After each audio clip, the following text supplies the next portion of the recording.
പ്രിയമുള്ളവരെ, ഓർത്തോസിൻ്റെ ഈ സാംസ്കാരിക ഉത്സവത്തിൽ നിങ്ങളോടൊപ്പം പങ്കെടുക്കാൻ സാധിച്ചതിൽ അതിയായ സന്തോഷമുണ്ട്.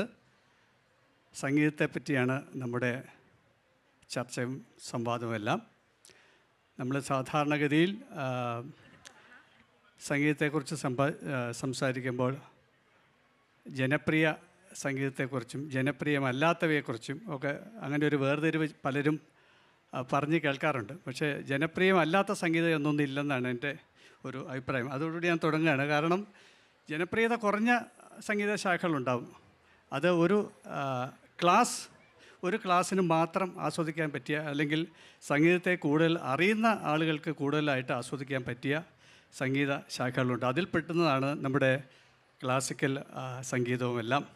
ആ ഒരു ക്ലാസിക്കൽ സംഗീത ശാഖയിൽ ഏറ്റവും ഉന്നതമായ രീതിയിൽ നിൽക്കുന്ന ഒന്നാണ് നമ്മുടെ ഭാരതീയ സംഗീതം. ആ ഭാരതീയ സംഗീതത്തിൻ്റെ 2 ശാഖകളുണ്ടെന്ന് ഞാൻ പറയാതെ തന്നെ നിങ്ങൾക്കറിയാം. ആ 2 ശാഖകളെ പ്രതിനിധീകരിച്ചാണ് 2 പ്രമുഖ വ്യക്തിത്വങ്ങൾ ഇവിടെ ഉള്ളത്. അപ്പോൾ അവരുടെ അഭിപ്രായങ്ങളും നിരീക്ഷണങ്ങളും ഒക്കെ കൂടിയായിട്ടായിരിക്കും ഇത് നമ്മുടെ ചർച്ച മുമ്പോട്ട് പോവുക. അവസാനത്തെ ഒരു 10 മിനിറ്റ് നമുക്ക് അവരുമായിട്ട് സംവദിക്കാനുള്ള ഒരു സമയം ഓഡിയൻസിനുണ്ട്. അതിന് നിങ്ങൾക്ക് എന്തെങ്കിലും ക്വസ്റ്റ്യൻ തയ്യാറാക്കി വെക്കേണ്ടി വരികയാണെങ്കിൽ അതിനുവേണ്ടി ഞാൻ നേരത്തെ സൂചിപ്പിച്ചതാണ്. അപ്പോൾ നമുക്ക് തുടങ്ങാം. ആദ്യം ഞാൻ നന്ദിനിയോട് ചോദിക്കുകയാണ്. നമ്മളിപ്പോൾ നമ്മുടെ ഇന്നത്തെ സെഷൻ്റെ ടോപ്പിക് എന്ന് പറയുന്നത് ബിയോണ്ട് ദ മ്യൂസിക് ലെസൺസ്, അതായത് സംഗീത പാഠങ്ങൾക്കും അപ്പുറം എന്നതാണ് നമ്മുടെ ഇന്നത്തെ ടോപ്പിക്. അത് ഒരു കർണാടക സംഗീതജ്ഞ എന്ന നിലയിൽ അതെങ്ങനെയാണ് കർണാട്ടിക് ഒരു മ്യൂസിക്കിൻ്റെ പെർസ്പെക്റ്റീവിൽ എങ്ങനെയാണത് നന്ദിനി നോക്കിക്കാണുന്നത് എന്നാണ് എൻ്റെ ആദ്യ ഒരു ചോദ്യം. എല്ലാവർക്കും നമസ്കാരം. ആദ്യ ചോദ്യം എന്നോട് തന്നെ ആയതിലും സന്തോഷമുണ്ട്. അതായത് പാഠങ്ങൾക്കും അപ്പുറം എന്ന് പറയുന്നതിൻ്റെ അർത്ഥം ക്ലാസിക്കൽ മ്യൂസിക് നിങ്ങൾക്കൊരു ക്ലാസ് റൂമിൽ നിന്നും പഠിക്കുന്ന ലെസൺസിനും അപ്പുറം നിൽക്കുന്ന ഒരു വലിയ ആർട്ട് ഫോമാണ്. ഫസ്റ്റ് ഓഫ് ഓൾ നമ്മളെപ്പോഴും പറയുന്ന ഒരു കോമൺ ടെർമിനോളജിയാണ് കേൾവിജ്ഞാനം. നമ്മൾ എത്ര സംഗീത കച്ചേരികൾ കേട്ടിരിക്കുന്നു, എത്രത്തോളം നമ്മൾ അതിനെപ്പറ്റി മനസ്സിലാക്കിയിരിക്കുന്നു, നമ്മൾ എത്ര ഇൻ്റർപ്രറ്റ് ചെയ്തിരിക്കുന്നു, ആ ജ്ഞാനത്തിൻ്റെ ഒരു ഇൻഗ്രീഡിയൻറ്റും പിന്നെ നമ്മൾ തന്നെ പ്രാക്ടീസ് ചെയ്ത് എടുത്തിട്ടുള്ള ഒരു സാധനയിലൂടെ നമ്മൾ നേടിയിട്ടുള്ള ഒരു പൊട്ടൻഷ്യലും നമ്മുടെ മനോധർമ്മവും ഇതെല്ലാം കൂടി ചേരുമ്പോഴാണ് കർണാടക സംഗീതത്തിൻ്റെ എവിടെയെങ്കിലും ഒരു ചെറിയ രൂപത്തിലേക്ക് നമ്മൾ എത്തുന്നത്. ബിയോണ്ട് മ്യൂസിക്കൽ ലെസൺസ് എന്ന് പറയാൻ കാരണം ലെസൺ എന്ന് പറയുന്നത് എപ്പോഴും നമ്മളെ ഗൈഡ് ചെയ്യുന്ന ഒരു കാര്യമാണ്. ഇത് ചെയ്യാം, ഇത് ചെയ്യണ്ട, അതാവാം, ഇതാവരുത് എന്ന് പറയുന്ന പോലെ. ഇപ്പം നമ്മൾ ഇംഗ്ലീഷിൽ പഠിക്കുമ്പോൾ വവൽസ് കൊണ്ട് സ്റ്റാർട്ട് ചെയ്യുന്ന എല്ലാ വേർഡ്സിന് മുമ്പും ആൻ എന്ന് ചേർക്കണം എന്ന് പറയുന്നുണ്ട് അല്ലേ? എന്ന് പറയുന്നത് പോലെ ഒരു ഗ്രാമർ എങ്ങനെയാണ്, സംഗീതത്തിൻ്റെ ഡൂസ് ആൻഡ് ഡോൺട്സ് എങ്ങനെയാണ് എന്ന് പറഞ്ഞു തരുന്ന ഗൈഡ് ബുക്സാണ് നമ്മുടെ മിക്കവാറും എല്ലാ മ്യൂസിക്കൽ ഫോംസും. അത് വർണ്ണമായാലും നമ്മൾ ആദ്യം പഠിക്കുന്ന കാര്യങ്ങളായാലും പിന്നീട് ഈ രാഗത്തിനെ എങ്ങനെ ഇലാബറേറ്റ് ചെയ്യാം എന്നുള്ളത് ഗൈഡ് ചെയ്യുന്ന ഒരു കാര്യമായിട്ടാണ് ആദ്യം നമ്മൾ മനസ്സിലാക്കേണ്ടത്. ബിക്കോസ് ക്ലാസ് റൂമിൽ ഇരുന്ന് പാടുന്നത് പോലെ ആയിരിക്കില്ല പെർഫോമൻസിലേക്ക് വരുമ്പോൾ ഒരു മ്യൂസിക്കൽ ഫോം മാറുന്നത്. അത് എല്ലാ പെർഫോമേഴ്സും മനസ്സിലാക്കേണ്ട ഒരു കാര്യമാണ്. ഇതിൽ നിങ്ങളുടെ ഒരു അംശം എവിടെ നിൽക്കുന്നു, ഈ സിഗ്നേച്ചർ എവിടെ നിൽക്കുന്നു, നമ്മളതിനെ എങ്ങനെ ഇൻ്റർപ്രറ്റ് ചെയ്തിരിക്കുന്നു എന്ന് വെച്ചാൽ അതിൻ്റെ സംഗതികളെല്ലാം മാറ്റി അതിനെ പൊളിച്ചടുക്കി നമുക്കിഷ്ടമുള്ളതൊക്കെ ആഡ് ചെയ്ത് അങ്ങനെയല്ല.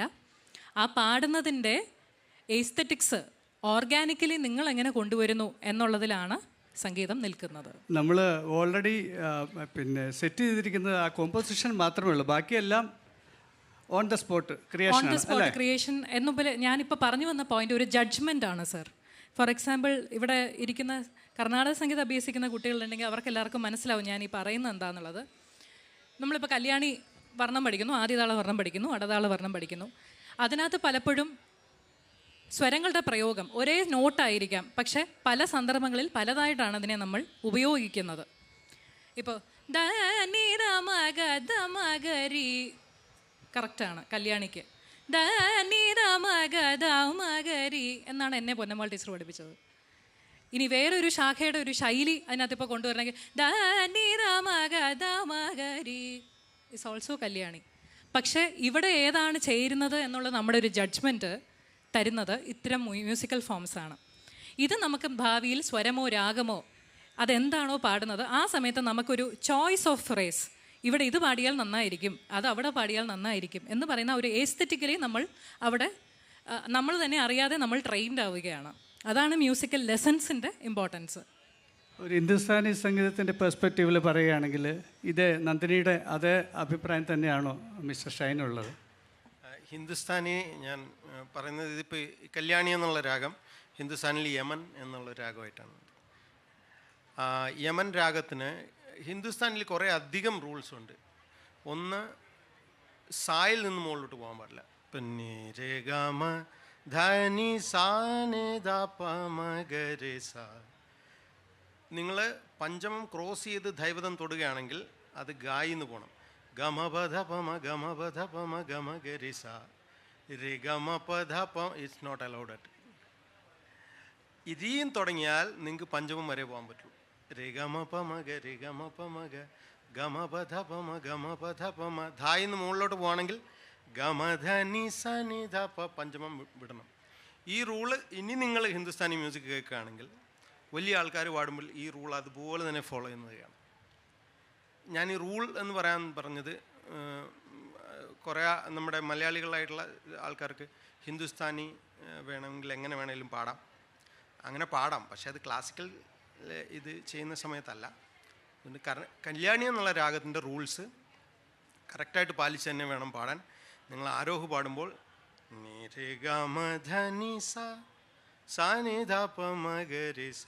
പാടാം. ഇതിനിടയ്ക്ക് പാരേഗ, പക്ഷേ പാമഗരേഗ ഇസ് ദേർ. അത് നമ്മൾ ഗമത്തിലൂടെ കാണിച്ചിരിക്കും. പാരേഗ നിരെ ഗമ പമ ഗമ പധ പമ ഗമ പമ ഗരേഗ മാഗ നി മാഗ നീത ഗാരി സ നിരി സ നി ധ പമ ധ പമ ഗമ പധ പമ ഗമ രേ ഗമ പമ ഗരി സ നിരി സ. റെസ്ട്രിക്ഷൻ നമ്മുടെ കർണാടകയിൽ പാടുമ്പോൾ നിങ്ങൾ നോക്കാറുണ്ടോ? ഒന്നാമത് ഇതിനെ നമ്മൾ റെസ്ട്രിക്ഷൻ ആയിട്ടല്ലല്ലോ മനസ്സിലാക്കേണ്ടത്. ഇപ്പോൾ ഞാൻ എപ്പോഴും പറയാറുണ്ട്, കീപ് സൈലൻസ് എന്നൊരു ബോർഡ് നമുക്ക് ലൈബ്രറിയിലുണ്ടാവും. ഇനി നിങ്ങൾ സംസാരിക്കാനേ പാടില്ല എന്നുള്ളൊരു അർത്ഥമുണ്ടോ അതിന്? ഇല്ല. ലൈബ്രറിയിൽ നിങ്ങൾ നിശബ്ദത പാലിക്കുക. നിശബ്ദത പാലിക്കുക എന്നാണ്, സംസാരിക്കേണ്ട എന്നല്ല. വ്യത്യാസമുണ്ട് രണ്ടിനും. ഇങ്ങോട്ട് കയറിപ്പോരുത് എന്ന് പറയുന്നതിനും ഇപ്പോൾ വരരുത് കേട്ടോ ഒരു മിനിറ്റ് എന്ന് പറയുന്നതിനും വ്യത്യാസമുണ്ടല്ലോ. പക്ഷേ നോ സ്മോക്കിംഗ് റെസ്ട്രിക്ഷനാണ്. നിങ്ങൾ പുക വലിക്കരുത്, അരുത് എന്നാണ് അവിടെ പറയുന്നത്. എന്ന് പറയുന്ന പോലെ ഇവിടെ നിങ്ങൾ ചെയ്യരുത് എന്നല്ല, അത് ചെയ്യാതിരുന്നാൽ കുറച്ചുകൂടി ഇതിൻ്റെ ഒരു ജീവൻ പുറത്തേക്ക് നമുക്ക് കിട്ടും എന്നുള്ളതാണ് ഉദ്ദേശിക്കുന്നത്. അപ്പോൾ ഈ നോ സ്മോക്കിംഗ് എന്നുള്ളതൊരു റെസ്ട്രിക്ഷനും പ്ലീസ് മെയിൻറ്റെയിൻ സൈലൻസ് എന്ന് പറയുന്നത് ഒരു ഡിസിപ്ലിനുമാണ്. അപ്പോൾ ശാസ്ത്രീയമായ കലകളാണ് എന്ന് നമ്മൾ ആദ്യമേ സമ്മതിച്ചു കഴിഞ്ഞല്ലോ. ഫൈൻ ആർട്സിലുപരി ഇതെല്ലാം ശാസ്ത്രീയമാണ് എന്ന് പറഞ്ഞു കഴിഞ്ഞു. അപ്പോൾ സയൻറ്റിഫിക്കായിട്ട് ഇരിക്കുന്ന ഒരു ഒരു ഒരു ആർട്ട് ഫോമിന് ഡിസിപ്ലിൻ ഉണ്ടാവില്ലേ? ഉണ്ടാവും. അദ്ദേഹം ഇത്രയും നേരം പറഞ്ഞ ഒരു പോയിന്റിൽ എനിക്ക് ഇഷ്ടപ്പെട്ടത് റെസ്ട്രിക്ഷൻസ് ബ്രീഡ് ക്രിയേറ്റിവിറ്റി എന്നാണ്. നിങ്ങൾ പഞ്ചമത്തിന് മുകളിലേക്ക് പോകരുത് എന്ന് പറയുമ്പോൾ നമ്മൾ സാധാരണ എന്ത് ചെയ്യും? അയ്യോ ഇനിയിപ്പോൾ എനിക്കൊന്നും പാടാനില്ലല്ലേ, നിരിഗമ ഇത് മാത്രമേ ഉള്ളൂ എന്ന് വെച്ചാൽ ഞാൻ എന്ത് ചെയ്യും?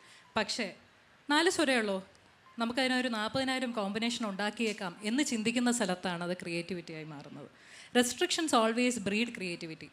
ഫോട്ടോഗ്രാഫി എടുക്കുന്ന കുറേ സുഹൃത്തുക്കൾ നമുക്കിവിടെ ഉണ്ട്. അവർക്കൊരു ഫ്രെയിമുണ്ട്, അതിലാണ് ഏറ്റവും നല്ല ചിത്രം അവർ പകർത്തിയെടുക്കുന്നത്. നാദസ്വരത്തിന് 9 ഹോളേ ഉള്ളൂ, അതിനാണ് ഏറ്റവും മാഗ്നിഫിസൻ്റ് ആയിട്ടുള്ളൊരു തോടി നമ്മൾ കേൾക്കുന്നത്.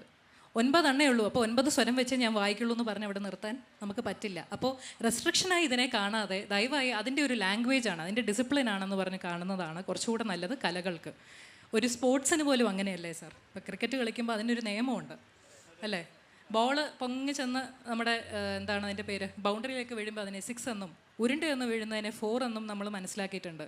അല്ലാതെ അവിടെ കൊണ്ടുപോയി എറിയുന്നതിനെയല്ല നമ്മൾ 4 എന്നും 6 എന്നും വിളിക്കുന്നത്. എന്ന് പറയുന്ന പോലെ നമ്മൾ ആ സ്പോർട്സിനെ ആസ്വദിക്കാനായി എടുക്കുന്ന ഒരു പാഷൻ, സംഗീതത്തിനെ ആസ്വദിക്കാനും ശാസ്ത്രീയ കലകളെ പ്രത്യേകിച്ച് ആസ്വദിക്കാനും ഇനിയുള്ള തലമുറകൾ ചിന്തിക്കണമെന്നാണ് പറയാനുള്ളത്. പിന്നെ ഈ കർണാടക സംഗീതം അഭ്യസിക്കുമ്പോൾ അതിന് ബേസിക്കായിട്ടുള്ള കുറേ സ്കെയിലുകൾ, നമ്മൾ രാഗങ്ങൾ എന്ന് വിശേഷിപ്പിക്കുന്ന കുറേ സ്കെയിലുകളുണ്ടല്ലോ. ഇപ്പോൾ കർണാടക സംഗീതത്തിൽ അടിസ്ഥാനപരമായിട്ട് 72 മേളകർത്ത രാഗങ്ങളാണ് അടിസ്ഥാന രാഗങ്ങളായിട്ട് അല്ലെങ്കിൽ പേരൻ്റ് രാഗങ്ങളായിട്ട് വെച്ചിരിക്കുന്നത്. അതേസമയം ഇത് ഷൈനോടും കൂടിയുള്ള ഒരു ചോദ്യമാണ്. രണ്ടു പേർക്കും അഭിപ്രായം പറയാം. അതായത് ഹിന്ദുസ്ഥാനിയിൽ നമ്മൾ ധാട്ട് സമ്പ്രദായം, മേള രാഗങ്ങൾക്ക് കറസ്പോണ്ടിങ് ആയിട്ട് ഹിന്ദുസ്ഥാനി സംഗീതത്തിൽ ധാട്ട് സമ്പ്രദായമാണ് ഉള്ളത്. നേരത്തെ രാഗ അങ്ക് സമ്പ്രദായം ഉണ്ടായിരുന്നു, രാഗിണി പരിവാര സമ്പ്രദായം ഉണ്ടായിരുന്നു. രാഗങ്ങൾക്കെല്ലാം ഭാര്യമാരും അവർക്ക് പുത്രന്മാരും പുത്രഭാര്യമാരും സേവകരും എല്ലാം കൂടെ ചേർത്ത് ഈ രാഗങ്ങളെല്ലാം ഒരു ഫ്രെയിമിൽ കൊണ്ടുവരുന്ന ഒരു രീതി ഉണ്ടായിരുന്നു. പലപ്പോഴും കർണാടക സംഗീതത്തിനെയും അങ്ങനെ കാണണമെന്ന് എനിക്ക് തോന്നാറുണ്ട്. ഇത് ഇതിൻ്റെ ജന്യമാണ് എന്ന് പറയുന്നു, പക്ഷെ അതിനകത്തൊരു അന്യസ്വരം വരുന്നു എന്ന് പറയുന്നു. അപ്പോൾ അതിൻ്റെയും ആവാം ഇതിൻ്റെയും ആവാം. ഇങ്ങനത്തെ കൺഫ്യൂഷൻസ് ഒഴിവാക്കുന്നതിനേക്കാളും നമ്മളെപ്പോഴും ഈ പച്ചക്കറി മേടിക്കുമ്പം ഞാൻ ഈ ഉപമ പറയുന്നത് പെട്ടെന്ന് മനസ്സിലാക്കാൻ വേണ്ടിയിട്ടാണ്, അല്ലാതെ ഈ വിഷയത്തിൽ നിന്ന് മാറുന്നതല്ല. വേഗം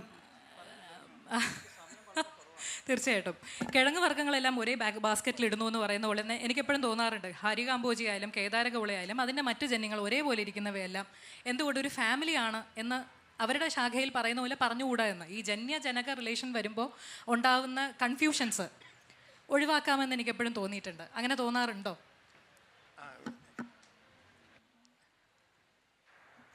സോറി, ചോദ്യം എന്തായിരുന്നു? എൻ്റെ ചോദ്യത്തിലേക്ക് ഞാൻ വന്നില്ലായിരുന്നു. ഓക്കെ. എൻ്റെ ചോദ്യം വരുന്നതിന് പകുതിയായപ്പോഴേ അവിടെ പിടികിട്ടി.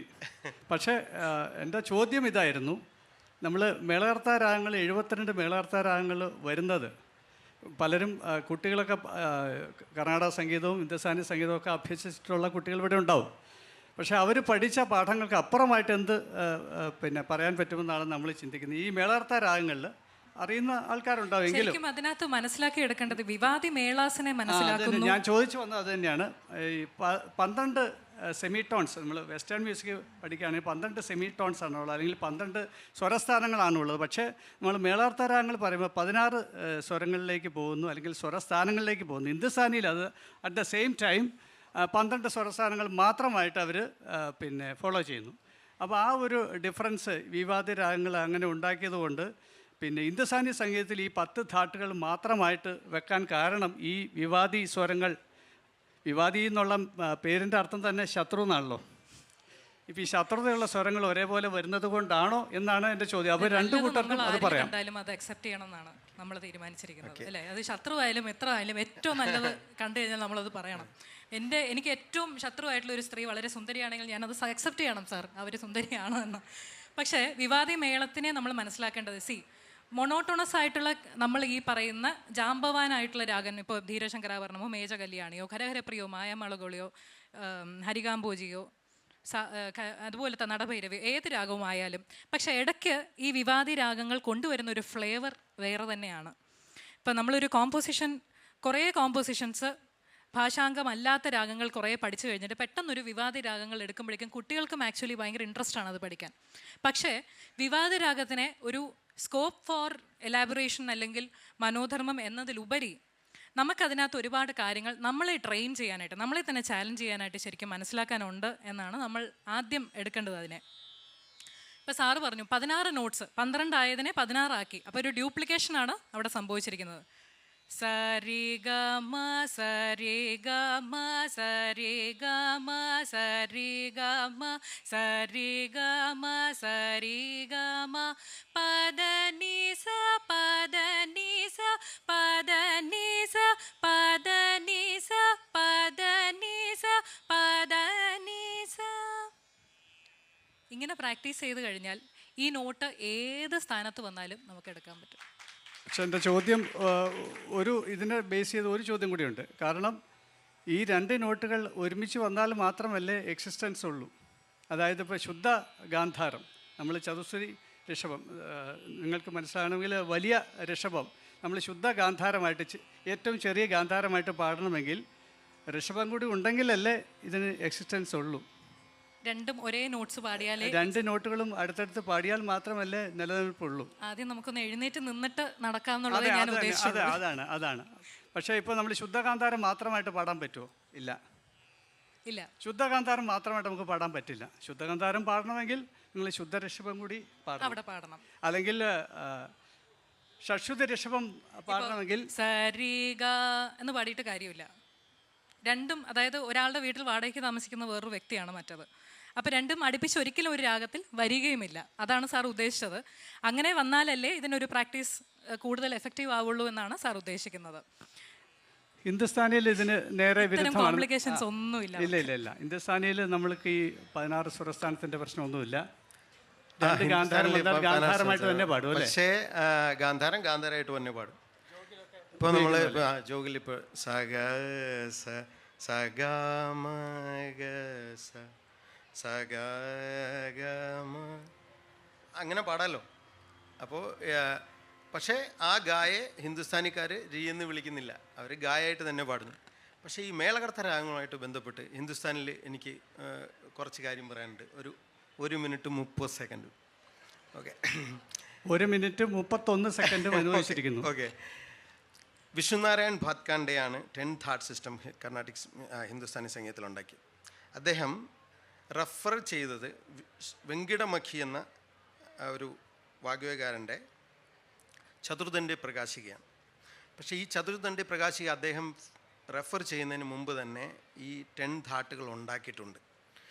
കാരണം അദ്ദേഹത്തിൻ്റെ ക്രമിക് പുസ്തക് മാലിക എന്ന് പറയുന്ന ഒരു 7-8 വോളിയമുള്ള ഒരു പുസ്തകമുണ്ട്. അത് നമ്മുടെ കോളേജ് ലൈബ്രറിയിലുണ്ട്. ഞാൻ കുട്ടികളെ പഠിപ്പിക്കാൻ വേണ്ടിയിട്ട് ഇതിലൂടെ പോയപ്പോൾ ഒരു പീരീഡ് കഴിഞ്ഞതിന് ശേഷം അദ്ദേഹം എഴുതിയിട്ടുള്ള കോമ്പോസിഷൻസിലെ, അതായത് ഉദാഹരണം പറഞ്ഞാൽ ഇപ്പോൾ ഗാവത്ത് കാഫി സുരാഗിണി മൃദുലഗനി സുരജാതി സമ്പൂരൻ, കാഫി നമ്മുടെ ഖരഖരപ്രിയൻ. ഇതേ ഖരഖരപ്രിയയുള്ള ഇതേ 1930 ശേഷം 36 അദ്ദേഹം മരിക്കുന്നു. 30 ശേഷമുള്ള കോമ്പോസിഷനിൽ ഇദ്ദേഹം പാടിയിട്ടുള്ളത് ഗുനിഗാവത്ത് കാഫി രാഗ് രാഗ് ഖരഹര പ്രിയമേൽ ജനിത് കോമലഗാനി ഉജ്വൽ പര. അത് കഴിഞ്ഞിട്ടുള്ള എല്ലാ കോമ്പോസിഷനിലും അദ്ദേഹം ഗായെ, അതായത് ഈ ധാട്ടിനെ ഉൾപ്പെടുത്താതെ അദ്ദേഹം സ്വയം ട്രോൾ ചെയ്യുന്നൊരു കോമ്പോസിഷനുണ്ട്. അത് ഞാൻ പറഞ്ഞുതരാം.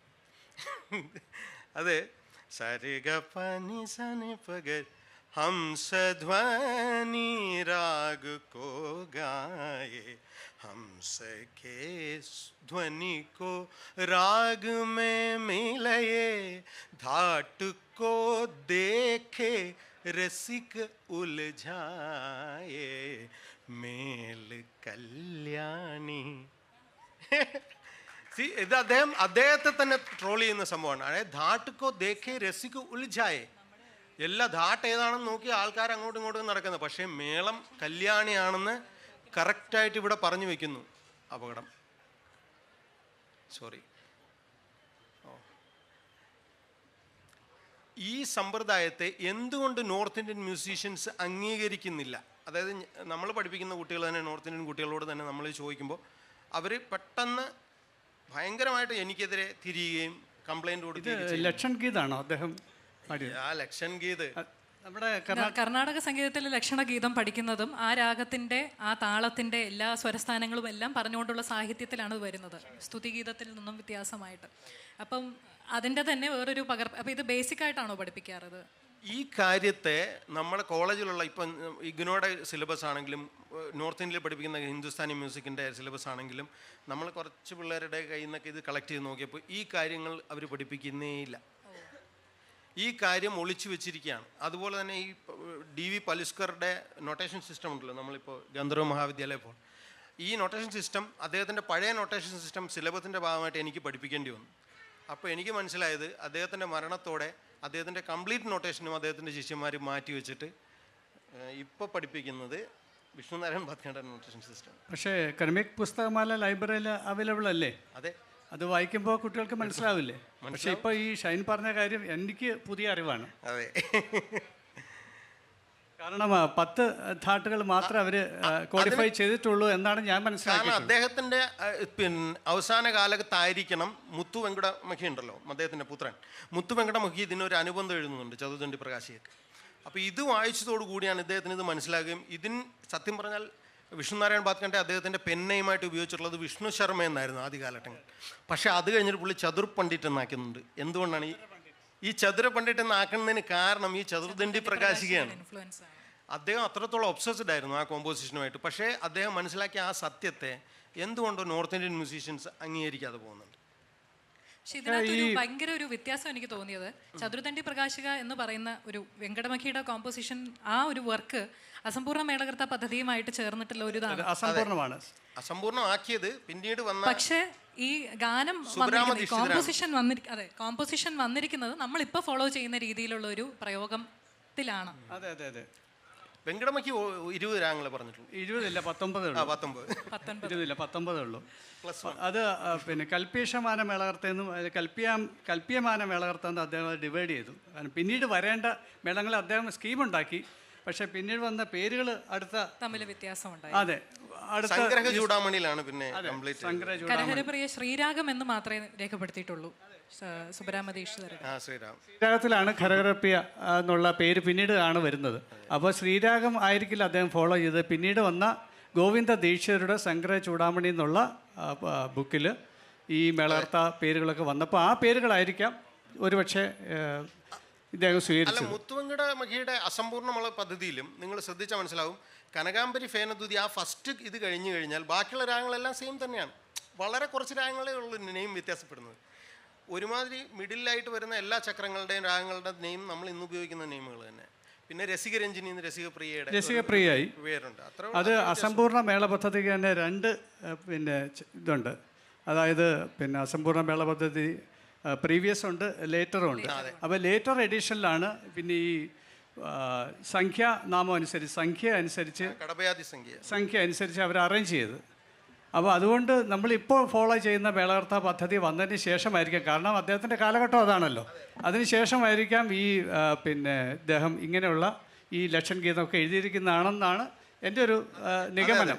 തീർച്ചയായും തിയറിറ്റിക്കൽ ആസ്പെക്ട്സ് എന്ന് പറയുന്നത് നമ്മളുടെ ഒരു ധാരണയാണ് അല്ലേ. നമ്മൾ മനസ്സിലാക്കിയിരിക്കണം ഇതെങ്ങനെയാണ് ഇതിൻ്റെ ഒരു ഒറിജിൻ എങ്ങനെ ഇവോൾവ് ആയിരിക്കുന്നു. ബിക്കോസ് ഇപ്പോൾ നമ്മൾ തന്നെ പറയാറുണ്ട് ഋഷിനാഗകുളം എന്ന് പറയുന്നതാണല്ലോ എറണാകുളം ആയി മാറിയത് എന്നൊക്കെ പറയുന്ന ഒരു ഒറിജിൻ നമ്മൾ മനസ്സിലാക്കുന്നത് പോലെ അറിഞ്ഞു വെക്കേണ്ട ഒരു കാര്യം. പക്ഷേ ഇതിലെല്ലാം ഉപരിയാണ് ഇതിൻ്റെ പ്രാക്ടിക്കൽ ആപ്ലിക്കേഷൻ കിടക്കുന്നത്. എല്ലാം തിയറിറ്റിക്കലി നമുക്ക് ലിഖിതമായ നിയമങ്ങളും ഡെഫിനിഷൻസും ഒക്കെ അതിനുണ്ട്. പക്ഷേ നമ്മളിതിനെ എങ്ങനെ കൈകാര്യം ചെയ്യുന്നു എന്നുള്ളത് ആ പൊട്ടൻഷ്യലിലേക്ക് നമ്മൾ എത്തുന്നത് എങ്ങനെ എന്നുള്ള കാര്യം. പ്രാക്ടിക്കൽ ആപ്ലിക്കേഷൻ പറഞ്ഞപ്പോഴാണ് എനിക്കൊരു ചോദ്യം ചോദിക്കാനുള്ളത്. നമ്മൾ സാധാരണഗതിയിൽ ഹിന്ദുസ്ഥാനി സംഗീതത്തെക്കുറിച്ചോ അല്ലെങ്കിൽ കർണാടക സംഗീതത്തെക്കുറിച്ച് പറയുമ്പോൾ വോയിസ് കൾച്ചർ നമ്മൾ പലരും ഉപയോഗിക്കുന്ന ഒരു വാക്കാണ് വോയിസ് കൾച്ചർ. വോയിസ് കൾച്ചർ നമ്മുടെ ഈ 2 സംഗീത ശാഖകളും ഉപയോഗിക്കുന്ന ആളുകളെ ഒബ്സർവ് ചെയ്തതിന് ശേഷം, അല്ല 2 പേരുടെ ഉണ്ട് ചോദ്യം, ഒബ്സർവ് ചെയ്തതിന് ശേഷം ആളുകൾ കൂടുതലായിട്ട് അഭിപ്രായപ്പെടുന്നത് എനിക്ക് തോന്നുന്നു ഹിന്ദുസ്ഥാനി സംഗീതത്തിലാണ് വോയിസ് കൾച്ചർ കുറച്ചുകൂടി അവർ പ്രോമിനൻസ് കൊടുക്കുന്നത്. കർണാടക സംഗീതത്തിലെ സംഗീതജ്ഞർ വോയിസ് കൾച്ചറിനൊരു ഇമ്പോർട്ടൻസ് കൊടുക്കുന്നുണ്ടോ എന്നൊരു സംശയം പലരും പ്രകടിപ്പിച്ചതായിട്ട് ഞാൻ കേട്ടിട്ടുണ്ട്. അപ്പോൾ അതുകൊണ്ട് തന്നെ നിങ്ങളോട് 2 പേരോടും ഈ ഒരു ചോദ്യം ആദ്യം എനിക്ക് പിന്നെ ഹിന്ദുസ്ഥാനി സംഗീതത്തിനോട് തന്നെ ചോദിക്കാം, ഷൈനോട് തന്നെ ചോദിക്കാം. ഈ ഒരു വോയിസ് കൾച്ചറിൻ്റെ എന്തെങ്കിലും ട്രെയിനിങ്ങും എന്തെങ്കിലും സ്പെസിഫിക് ആയിട്ടുള്ള എന്തെങ്കിലും ട്രെയിനിങ് ഞാൻ മനസ്സിലാക്കിയ ഒരു കാര്യം പറയാം. അതായത് ഈ ബന്ദിഷ് എന്ന് നമ്മൾ വിളിക്കുമല്ലോ ഹിന്ദുസ്ഥാനി കോമ്പോസിഷന്, ആ ബന്ദിഷ് എന്നുള്ള വാക്ക് വരുന്നത് ഈ സംഗീതം എന്ന ആ ഒരു ഘടനയെ താളം എന്നതിൽ ബന്ധിപ്പിച്ചുകൊണ്ട്. ഇപ്പം ഞാനൊരു കോമ്പോസിഷൻ ഇപ്പോൾ ഹിന്ദുസ്ഥാനി പാടുകയാണെങ്കിൽ, ഇപ്പോൾ ആലിരി മത്ത് വാരിയാലിരി ചതുര സുന്ദര മത് ഭരിനാരി പ്യാരിയാലിരി, ഇതൊരിക്കലും കോമ്പോസിഷൻ എന്താണെന്ന് മനസ്സിലാവില്ല. കാരണം ഹിന്ദുസ്ഥാനിയിൽ ആ താളവും കൂടി വന്നു കഴിഞ്ഞാൽ നമ്മളത് പാടിയവർ ഇപ്പോൾ ദിൻ ദിൻ ധാ തിട്ട് ധൂനാകത്താ ധാ തിട്ട് ദിൻ. വേണമെങ്കിൽ ഞാൻ സമയം പോവുമോ?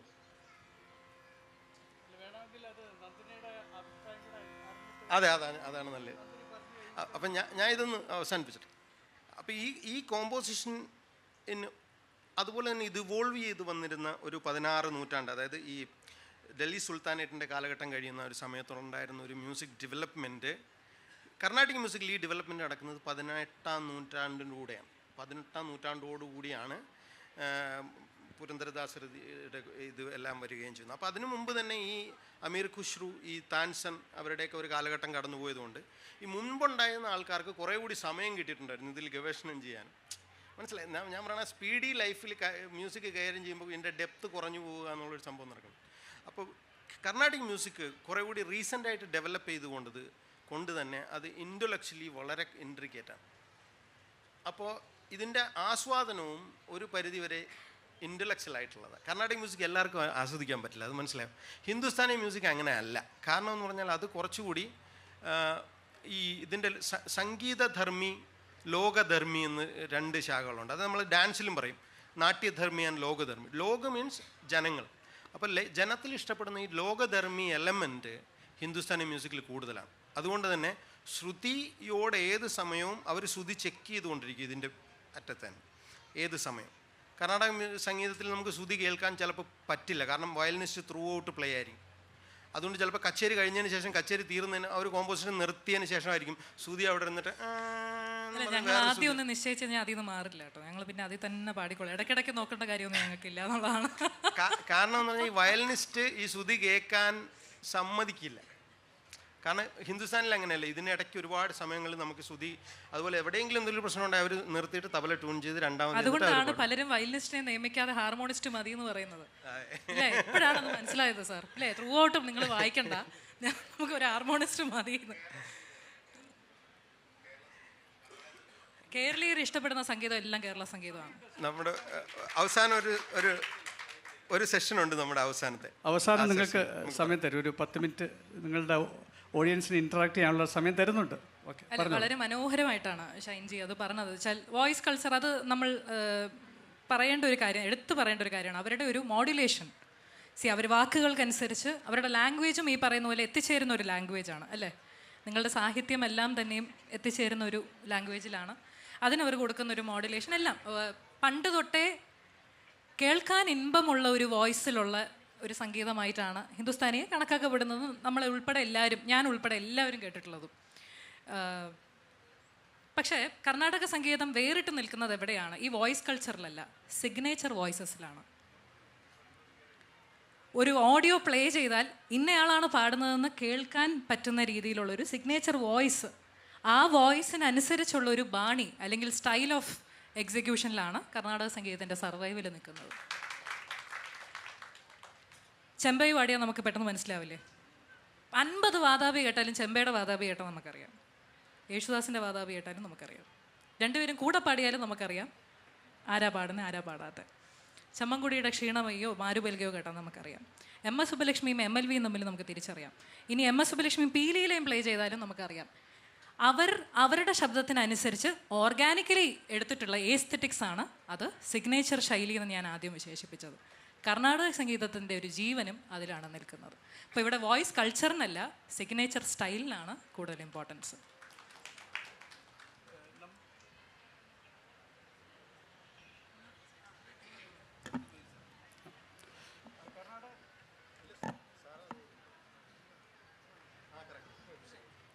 ഓക്കെ. ഇപ്പോൾ നമ്മൾ ഇപ്പോൾ ഈ വോയിസ് കൾച്ചറിൻ്റെ കാര്യം സംസാരിച്ചപ്പോൾ ഈ പിച്ചിങ് ആണല്ലോ ഏറ്റവും ആളുകളെ ഏറ്റവും അട്രാക്റ്റ് ചെയ്യുന്ന ഒരു കാര്യം. സാധാരണഗതിയിൽ കർണാടക സംഗീതത്തെക്കാൾ കൂടുതൽ ജനപ്രിയ സംഗീതത്തിൽ, അതായത് ഉദാഹരണത്തിന് ഫിലിം മ്യൂസിക്കോ അല്ലെങ്കിൽ ഇവിടെ നേരത്തെ നടന്ന ജനപ്രിയ സംഗീതത്തെക്കുറിച്ചുള്ള ചർച്ച തന്നെ അതിനൊരു ഉദാഹരണമാണെന്ന് എനിക്ക് തോന്നുന്നു. അപ്പോൾ ഈ ജനപ്രിയ സംഗീതത്തിലായിരിക്കാം ആളുകൾക്ക് പിച്ചിങ് കുറച്ചുകൂടെ കറക്റ്റ് ആയതുകൊണ്ട്. കർണാടക സംഗീതത്തിൽ പിച്ചിൽ കൂടുതലായിട്ട് ശ്രദ്ധിക്കുന്നില്ല. എല്ലാവരും എന്നല്ല പറഞ്ഞത്, നന്ദിനി അടക്കമുള്ള ആളുകൾ ഇതിൽ കൂടുതൽ ശ്രദ്ധിക്കുന്ന ആളുകളുണ്ട്. ഞാൻ പറഞ്ഞത് പൊതുവെ ജനത്തിൻ്റെ അഭിപ്രായം പറഞ്ഞത്, പിച്ചിങ്ങിൽ കൂടുതലായിട്ട് ശ്രദ്ധിക്കുന്നില്ല. കാരണം ഇന്ന് ഒരു അഭിപ്രായം ജനങ്ങൾ പ്രകടിപ്പിച്ച് ഞാൻ കേട്ടിട്ടുണ്ട്, നേരിട്ട് കേട്ടിട്ടുണ്ട്. അതുമാത്രമല്ല, ഈ ഹിന്ദുസ്ഥാനി സംഗീതത്തിൽ ടോണിക് നോട്ട് തന്നെ ട്രെയിൻ ചെയ്യാൻ ഒരു വർഷമെങ്കിലും, നോട്ടുകൾ മാത്രം ട്രെയിനിങ്ങിന് 1 വർഷമെങ്കിലും ട്രെയിൻ ചെയ്യപ്പെടുമ്പോൾ അലങ്കാർസ്, നമ്മുടെ കർണാടക സംഗീതത്തിൽ 1 വർഷം കൊണ്ട് കച്ചേരി നടത്താൻ പറ്റുമോ എന്നാണ് പഠിക്കുന്ന ആളുകളും. അല്ലെങ്കിൽ സാറ് തന്നെ അതിൻ്റെ ഉത്തരം പറഞ്ഞു. കർണാടക സംഗീതത്തിന് ഒരു ഗുരുവിനെ കണ്ടെത്തി രാവിലെ ദക്ഷിണ വെച്ച് നമസ്കരിക്കുന്നു, വൈകിട്ട് അരങ്ങേറ്റത്തിൻ്റെ നോട്ടീസ് പ്രിൻ്റ് ചെയ്യുന്നു, നമ്മളെ തന്നെ കൊണ്ട് കാണിക്കുന്നു, സാർ എൻ്റെ അരങ്ങേറ്റമാണെന്ന് വൈകുന്നേരം. അപ്പോൾ അതുകൊണ്ട് തന്നെ അങ്ങനെ ആരെങ്കിലും പാടി ശീലിച്ച് പ്രമുഖരായവരുടെ ഒരു കച്ചേരി ആയിരിക്കണം ഈ പിച്ചിങ്ങിൻ്റെ ഒരു പ്രശ്നത്തിൽ വരുന്നത്. പിന്നെ ഈ സാധാരണ ജനങ്ങൾക്ക് എപ്പോഴും അവർ ഈ കച്ചേരിക്ക് വന്നിരിക്കുന്നത് എന്തിനാണ്? നീ കച്ചേരി എനിക്ക് റിലാക്സ് ചെയ്യണം. നമ്മളോ ഇവിടെ വെട്ടിത്തല്ലാണ്. അതിനിടയ്ക്ക് ഒരു 4000 കണക്ക് പാടുക, കാളങ്ങൾ മാറ്റുക, മിശ്രയാപ്പിൽ 2 അതീതം പാടുക, ഉടനെ ഒരു ആവർത്തനം വായിക്കുക, എല്ലാവരും കൂടെ ഒരു മരണമാണ് അവർ കാണുന്നത്. പക്ഷേ ആ ക്ലാസ് ഇഷ്ടപ്പെടുന്ന ആൾക്കാർ വന്നാൽ അവർക്കത് കൊടുക്കണ്ടേ? സാർ, എല്ലാവരും ഇത് അറിഞ്ഞു വരുന്നവരായിരിക്കണമെന്നില്ലല്ലോ, അല്ലേ? എല്ലാവർക്കും എല്ലാം ഇതിൻ്റെ അങ്ങേയറ്റം മനസ്സിലാക്കിയിട്ടാണ്. അങ്ങനെയുള്ളവൻ ഇതിന് വരികയില്ല, അത് വേറെ കാര്യം. എന്തെങ്കിലും കുറച്ച് അറിയാവുന്ന കുറച്ച് 10 കച്ചേരി കിടക്കുന്നവൻ എവിടെയെങ്കിലും കച്ചേരി നടന്നാൽ അത് പോയി കേൾക്കുകയില്ല. അതുകൊണ്ട് ഇതെന്താണെന്ന് അറിയാൻ വരുന്നവരാണ് കൂടുതൽ. അപ്പോൾ ഇൻറ്റിമിഡേറ്റിംഗ് ആയി തോന്നുന്നുണ്ടോ? അതായത് ഇതിൻ്റെ മൊത്തത്തിലൊരു സ്ട്രക്ചർ അല്ലേ? ഇപ്പം അവരുടെയൊക്കെ ഇതിൽ എനിക്ക് തോന്നുന്നു ടൈം തിയറി ഇപ്പോഴും പാലിക്കുന്നുണ്ടെന്ന് തോന്നുന്നു, അല്ലേ? ഈവനിങ് രാഗാസ്, മോർണിംഗ് രാഗാസ് എന്നൊക്കെ പറഞ്ഞിട്ട് ഇപ്പോഴും അത് പാലിക്കുന്നുണ്ട്. അതെ അതെ, രാവിലെ 4 മണിക്ക് പാടേണ്ട രാഗങ്ങളുണ്ടെങ്കിൽ ആ സമയത്ത് കച്ചേരി. അതെ, അത് കേൾക്കാൻ വേണ്ടി അവരൊരു വൈകിട്ട് 6 മണിത്തേക്ക് ഞാൻ 4 മണിയുടെ രാഗം പാടുകയാണെന്നൊന്നും അവരങ്ങനെയൊന്നും അവരുടെ ഇതിനെ വളച്ചൊടിക്കാൻ ചെയ്യാറില്ല. വേറൊരു കാര്യമുണ്ട് മാം, അതായത് ഇപ്പോൾ നമ്മളൊരു ഖയാൽ പാടുകയാണെങ്കിൽ അതിൽ ആ 4 വരിയേ ഉള്ളൂ. ഈ 4 വരി സാറ് പഠിപ്പിച്ചത് ആ 4 വരി പാടിക്കഴിഞ്ഞാൽ 1 മിനിറ്റ് കൊണ്ട് ഇത് കഴിയും. പിന്നെ എന്ത് പാടും? പിന്നെ പാടേണ്ടത് ക്രിയേറ്റിവിറ്റിയാണ്. പക്ഷെ കർണാടക സംഗീതത്തിൽ അതല്ല. ഈ കോമ്പോസിഷൻ മൊത്തം പാടുമ്പോൾ തന്നെ ഒരു 5 മിനിറ്റ് ആവും. അതിൽ കാര്യമില്ല. അങ്ങനത്തെ 12 ഞങ്ങൾ അതിനകത്ത് ഉൾക്കൊള്ളിക്കും. അതിനാണ് ഞങ്ങളുടെ കഴിവ്. അത് തന്നെയാണ് ബേസിക് ഡിഫറൻസും.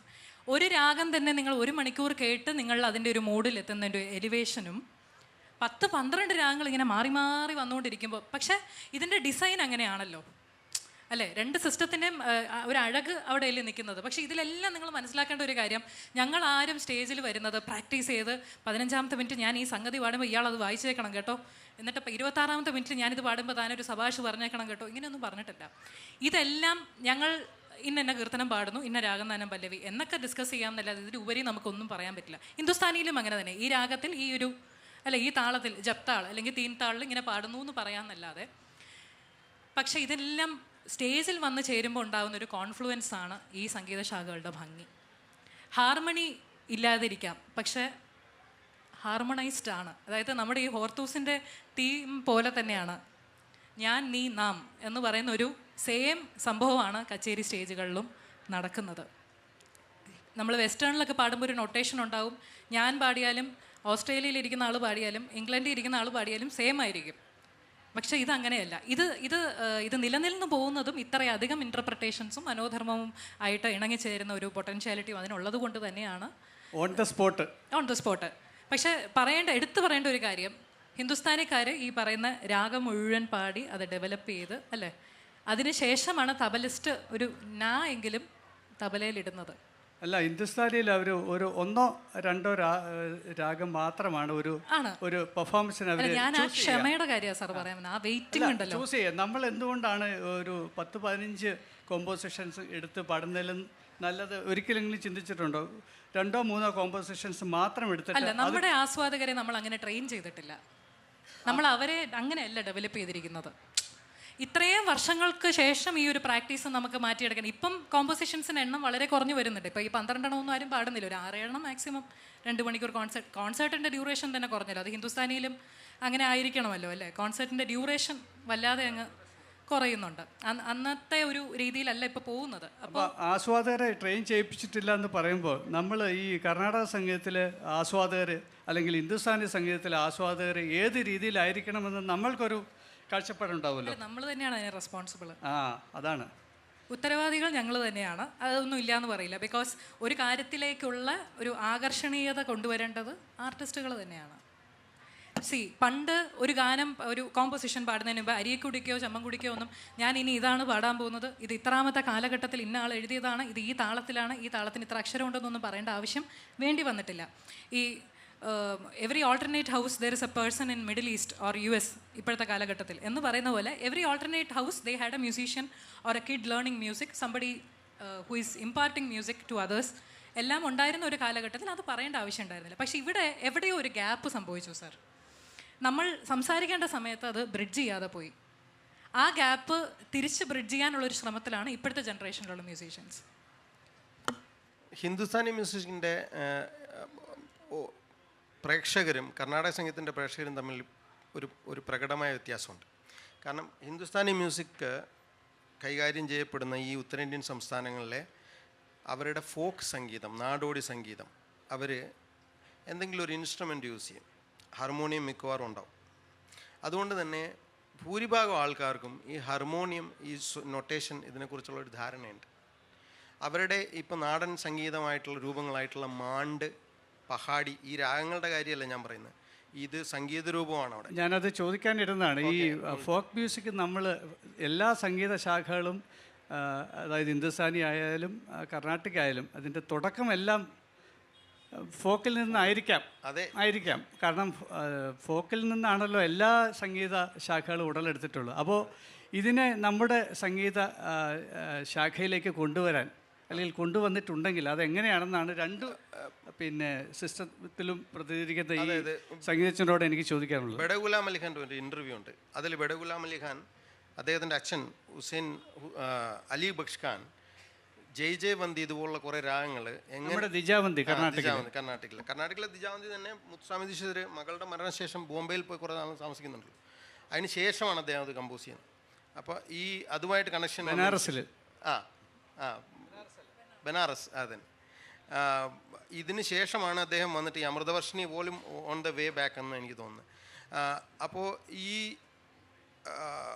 എന്തേലും പറഞ്ഞത് ഫോക്ക് മ്യൂസിക് നമ്മുടെ സംഗീത ശാഖയിലേക്ക്, ഫോക്ക് മ്യൂസിക്കിൻ്റെ അകത്ത് ഈ ഒരുപാട് രാഗങ്ങൾ അദ്ദേഹം ഫോക്ക് മ്യൂസിക്കിൽ നിന്നും, അത് കാശ്മീരിൽ ആ സമയത്തുണ്ടായിരുന്ന പല ഫോക്ക് മ്യൂസിക്കിൽ നിന്നും ഈ രാഗങ്ങളെ, ഇപ്പോൾ പഹാടി തന്നെയുള്ള രാഗം, ഇപ്പോൾ പഹാടി നമ്മൾ പറയുന്നത് നമ്മുടെ ഭൂപാലി, നമ്മുടെ മോഹനം മധ്യമശ്രുതിക്ക് പാടിയ പഹാടിയായി ചെറിയൊരു ഭാവം കിട്ടും.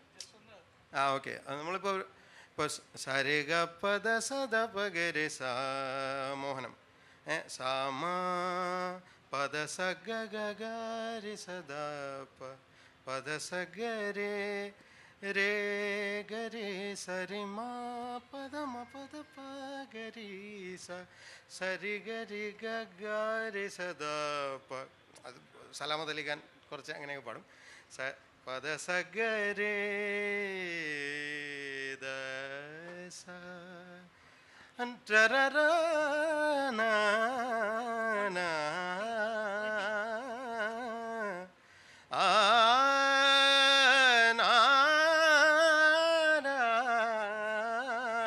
പക്ഷെ പറഞ്ഞു വരുമ്പോ എന്തുവാ, പദ സരി ഗ പദ സ പദ സ ദ പ ഗ പദ പ ഗരി ഗ പ ഗരി സ.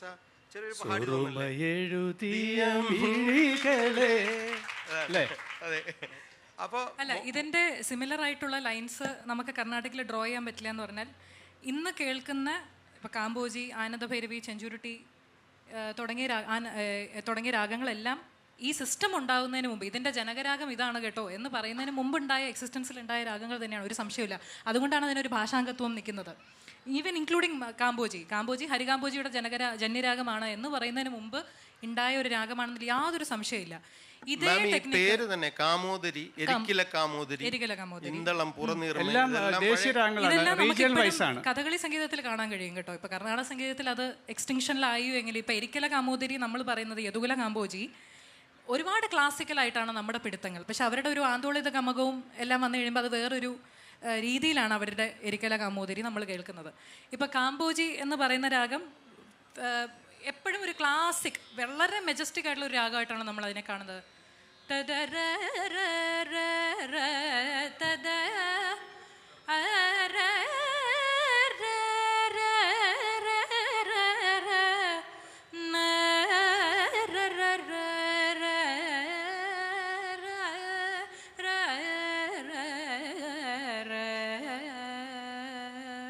ഈ ഗമകം, ഈ ഒരു പിടുത്തത്തിലാണ് കാമ്പോജി നിൽക്കുന്നത്.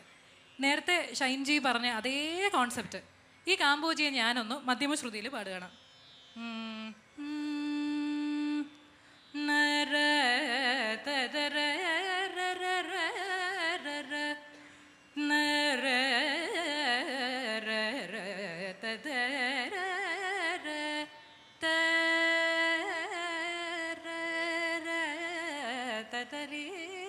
ചെഞ്ചുരുട്ടി. അപ്പോൾ ചെഞ്ചുരുട്ടി ഞാൻ എങ്ങനെ പാടും എന്ന് കർണാടക സംഗീതജ്ഞർ ഒരിക്കലും ടെൻഷൻ അടിക്കണം. മധ്യമശ്രുതിയുടെ സ്വിച്ച് ഓൺ ചെയ്യുക, കാമ്പോജി ഈസി ആയിട്ട് പാടുക, ഇടയ്ക്കിടയ്ക്ക് ഭാഷാംഗ പ്രയോഗം സുഖമായിട്ട് കാണിക്കുക.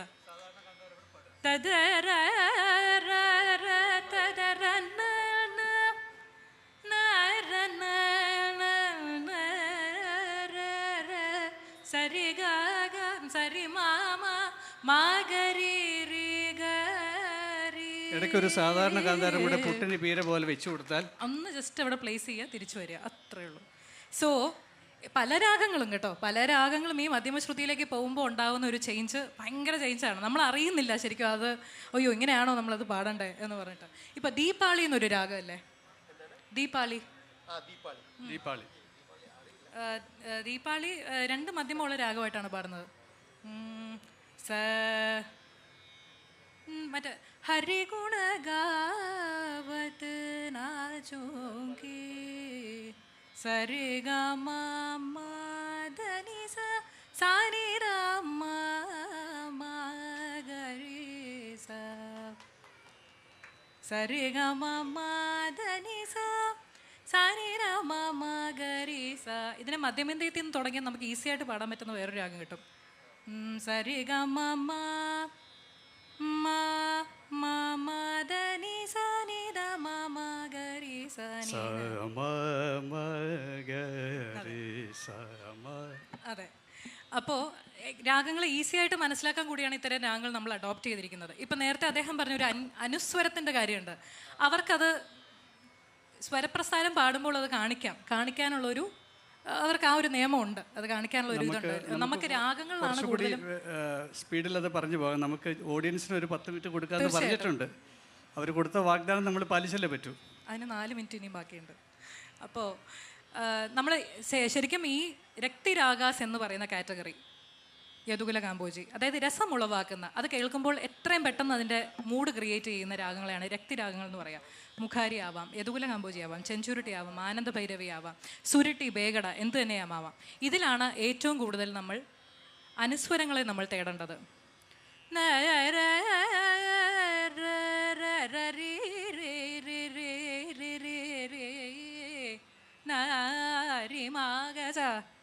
ഗാ ഒരു പാസിംഗ് നോട്ട് മാത്രമാണ്. അങ്ങനെ നോക്കുകയാണെങ്കിൽ ശങ്കരാഭരണം പോലും ദൈവതം മാത്രമായിട്ട് പിടിച്ചാൽ അതിനകത്ത് എന്തെങ്കിലും പ്രത്യേകത ഉണ്ടോ എന്ന് വെച്ചാൽ ഒന്നുമില്ല. സരി ഗ മ പ ധ നി സ ഡാന്ന് പിടിച്ചാൽ ഒന്നുമില്ല. പക്ഷെ ആ ദൈവതമില്ലാതെ നമുക്കൊന്നും ചെയ്യാൻ പറ്റില്ല. ര ര ര ത ധ രി രി രി രി രി ന ന ര. സ്വരം പാടണമെങ്കിൽ പോലും ഗ മ ര ര പ പ മ ഗ മ പ മ ഗ മ പ ര നി ധ ര പ മ പ ര പ മ ഗ മ ര ര പ മ ഗ മ പ പ മ ഗ മ രെ ഗ മ പ ര നി ധ പ പ ര നി ധ നി നി ധ പ നി ധ ര പ മ. ദാ ഇല്ലാത്തൊരു ഫ്രേസ് ഇല്ല. ഡ ഡ ഡ ര ര എന്ന് നമ്മൾ പാടുകയുമില്ല. ഇതാണ് ഇതിൻ്റെ സൗന്ദര്യം, ഇതാണ് ഇതിൻ്റെ സൗന്ദര്യം. ഇത് മനസ്സിലാക്കുന്നതിലാണ് ഞങ്ങൾ ആദ്യം തുടങ്ങിയ സ്ഥലം സംഗീതം പാഠങ്ങൾക്കും അപ്പുറം എന്ന്.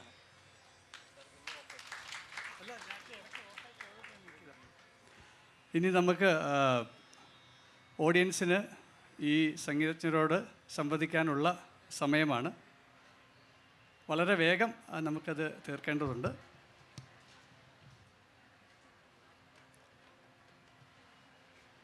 ആദ്യം തന്നെ മെൻഷൻ ചെയ്ത് നിങ്ങൾ ചോദ്യം റെഡിയാക്കി വെക്കാനാണ്.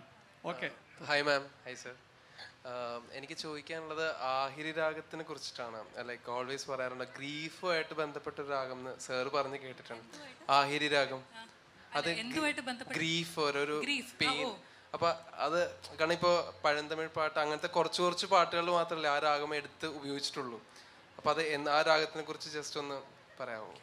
ആഹിരി പാടിയ എന്തോ പട്നിയാവുമെന്നോ എന്തോ കിട്ടില്ല, അന്നം കിട്ടില്ല എന്നെന്തോ ആണ്. സാരമില്ല, അങ്ങനെ ഇതുവരെ എനിക്ക് അങ്ങനെ അന്നം കിട്ടാതിരുന്നിട്ടില്ല ആഹിരി പാടിയിട്ട്.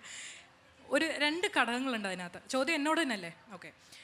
ഒന്നാമത് ആഹിരി നമ്മൾ ഏറ്റവും കൂടുതൽ കേട്ടിട്ടുള്ളത് ആ തീമുമായിട്ട് ബന്ധപ്പെട്ടിട്ടുള്ള സാഹിത്യമാണ്.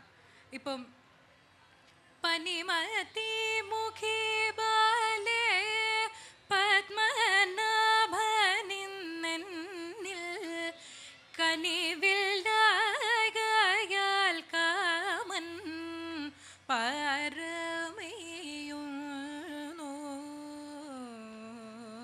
വിഷമാണ്. ആ ഹീറോയിൻ ഇങ്ങനെ എന്താ പറയുക, ഒരു ക്യൂപ്പിഡ് എന്നിൽ ഈ ആരോസ് ഇങ്ങനെ എഴുതിട്ട് അതിൻ്റെ പെയിനും സഹിച്ച് ഞാൻ ഇവിടെ ഇരിക്കുന്നു, പത്മനാഭൻ ഇതുവരെ എന്നിൽ കരുണ തോന്നിയിട്ടില്ല എന്ന് പറയുന്നത് ഒരു കാത്തിരിപ്പിൻ്റെ വേദന തന്നെയാണല്ലോ. പഴന്തമിഴ് പാട്ടിഴയും എന്ന് പറയുന്നതും ഗാനരംഗം വരുന്നത് അതുപോലത്തെ ഇനി എന്തെന്ന് പറയുന്ന ഒരു ക്വസ്റ്റ്യൻ മാർക്ക് നിൽക്കുന്ന ഒരു സമയത്താണ്. ആഹിരിയുടെ മൂഡ് തന്നെ അതാണ്. പക്ഷെ ഗ്രീഫ് അല്ലാത്ത വേറൊരു ഇത് ചോദിക്കുകയാണെങ്കിൽ മായം അനീനേ ബിലജിതേ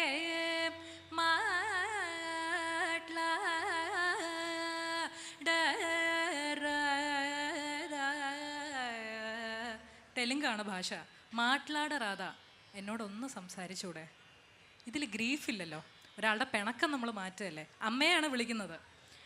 ശ്യാമശാസ്ത്രി അമ്മയായി കണ്ടിരിക്കുന്നത് ഈ ജഗദമ്പയായിട്ടുള്ള പരാശക്തിയാണ്. അദ്ദേഹത്തോട് ചോദിക്കുകയാണ്, എന്നോടൊന്ന് സംസാരിച്ചൂടെ? എന്നോടൊന്ന് സംസാരിച്ചൂടെ? അവർക്ക് എന്തെങ്കിലും സംസാരിക്കാനുണ്ടാവില്ലേ? അതുകൊണ്ട് ആഹിരിക്കൊരു ഗ്രീഫ് മാത്രമല്ല, പല രസങ്ങളും നമുക്കതിൽ ഇനിയും ഉണ്ടല്ലോ ചോദിക്കാൻ. ചോദിച്ചോളൂ. നമസ്കാരം. നമസ്കാരം. മിസ്സിൻ്റെ സ്റ്റുഡൻസാണ് ഞങ്ങളെല്ലാവരും. MA BA ചെയ്യുന്നവരാണ്. അപ്പം ഞങ്ങൾക്ക് വളരെ ഉപകാരപ്രദമായ ക്ലാസ് ആയിരുന്നു. ഇപ്പം എനിക്ക് ചോദിക്കാനല്ല 3 പാടിത്തരും ഞങ്ങൾക്ക്. അതായത് ഹിന്ദുസ്ഥാനി, ക്ലാസിക്കൽ, അങ്ങനെ സുനിൽ സാറുടെ കൂടെ ചേർന്നിട്ട് മിസ്സും സാറും ഞങ്ങൾക്ക് അതൊരു ജുഗൽബന്ദി പോലെ ഒരു ഹിന്ദുസ്ഥാനി ക്ലാസിക്കൽ ജുഗൽബന്ദിയോ ലൈക്ക് അതുപോലെ ജസ്റ്റ് 3 എന്താണ്?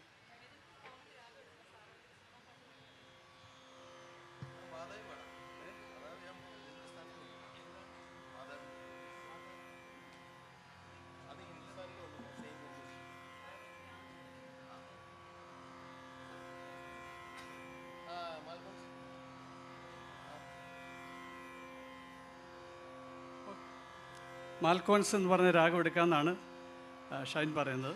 നമ്മുടെ ഹിന്ദോളം. കുഴപ്പമില്ല, മാൽക്കോൺസ് ആയിക്കോട്ടെ, കുഴപ്പമില്ല. ഏതാ പിക്ചറാ? നന്ദിനിക്കും കൂടെ പാടാൻ പറ്റിയ ഒരു ഏഷാർപ്പായാലോ? കുഴപ്പമില്ല.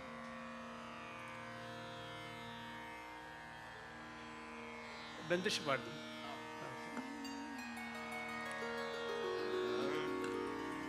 മാൽക്കോൺസ് ഹിന്ദുസ്ഥാനിയിൽ ഒരു മിഡ് നൈറ്റ് രാഗമാണ്. കർണാടകയിൽ കുറച്ചുകൂടി ഒരു എനർജറ്റിക് ആയിട്ടുള്ള രാഗമായിട്ട് വരും.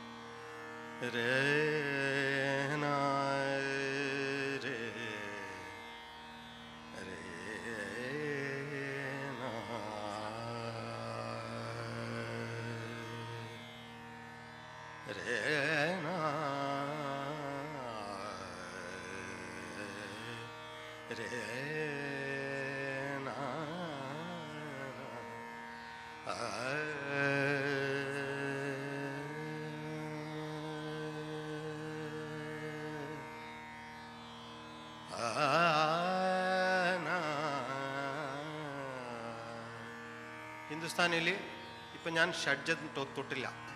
ഷഡ്ജം തൊടാൻ പാടില്ല. രാഗം പാടുമ്പോൾ മാക്സിമം മധ്യമം ടൈപതം വരെ പാടണം. പിന്നെ അടുത്ത കോമ്പോസിഷനിൽ ഇപ്പം പക്ഷേ ഞാനിപ്പോൾ പാടാൻ ഉദ്ദേശിക്കുന്ന കോമ്പോസിഷൻ കുറച്ച് ഫാസ്റ്റ് ആയിട്ടുള്ളതാണ്. കാരണം കർണാടക അതിൻ്റെ കൂടെ ഫാസ്റ്റായിട്ട് തന്നെ പാടിക്കോളൂ, സമയമില്ല. आज मोरे घर आई रे बलमा, आज मोरे घर आई रे बलमा,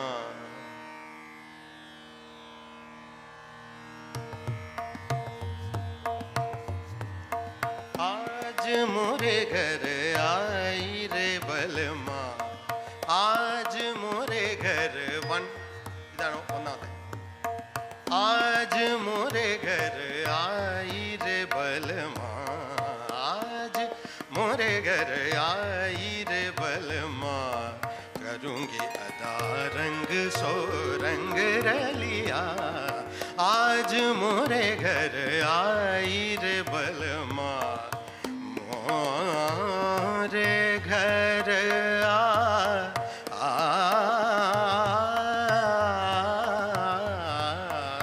आज मोरे घर आई रे बलमा,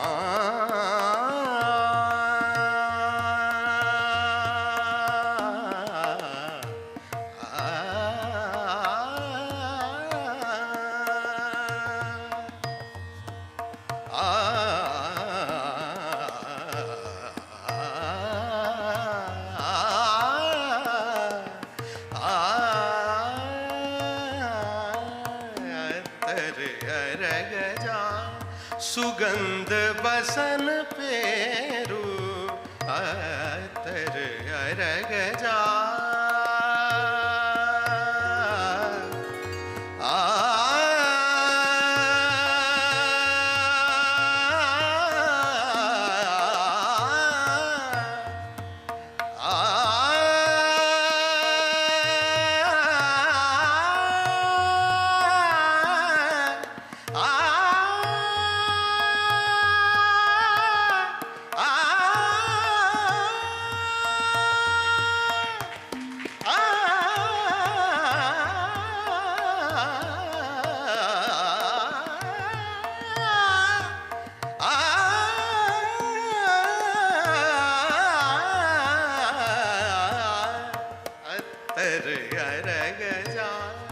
सुगंध बसन पेरू भूलवन सेज बिछाऊं चून चून कलिया आज मोरे घर आई रे बलमा आज मोरे घर आई रे बलमा आज मोरे घर आज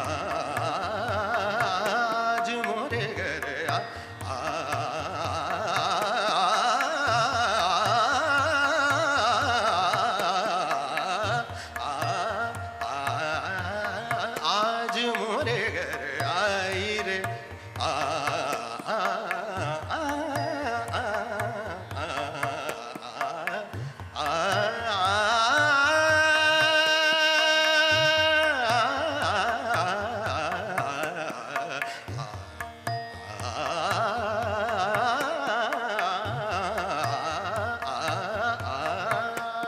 मोरे घर आज मोरे घर आज मोरे घर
साधु कृत सारा साज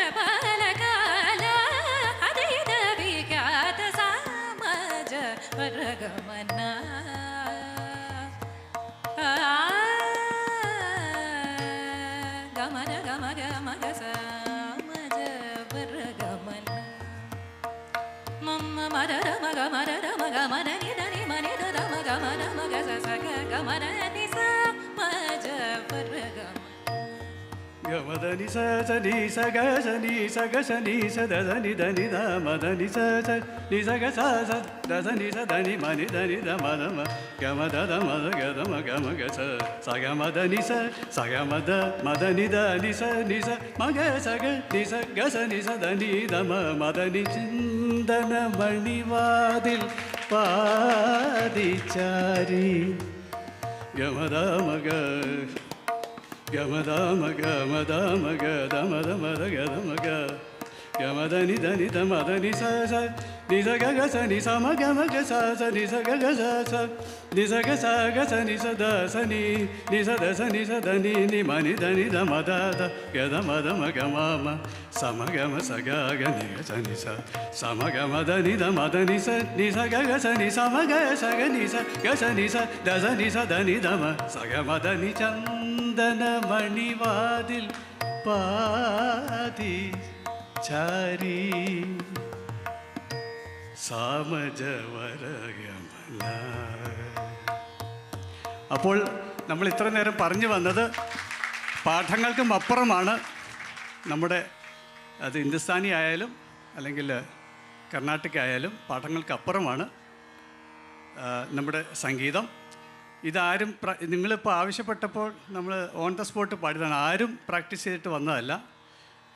മാൽക്കോൺസ് ആണെങ്കിലും അല്ലെങ്കിൽ ഇന്തോളമാണെങ്കിലും നമ്മൾ പ്രാക്ടീസ് ചെയ്തിട്ട് വന്നതല്ല.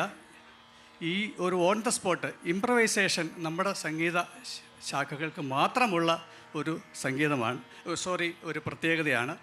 അത് ഭാരതീയ സംഗീതത്തെ മറ്റുള്ള സംഗീത ശാഖകളുമായിട്ട് വ്യത്യസ്തമായിട്ട് നിലനിർത്തുന്നതും ഇതുതന്നെയാണ്. അപ്പോൾ ഇതിൽ പങ്കെടുത്ത എല്ലാ സംഗീത പ്രേമികൾക്കും സഹൃദയർക്കും സമയമുണ്ട്. രണ്ട് ക്വസ്റ്റ്യൻ കൂടി നമുക്ക് സമയമുണ്ട്.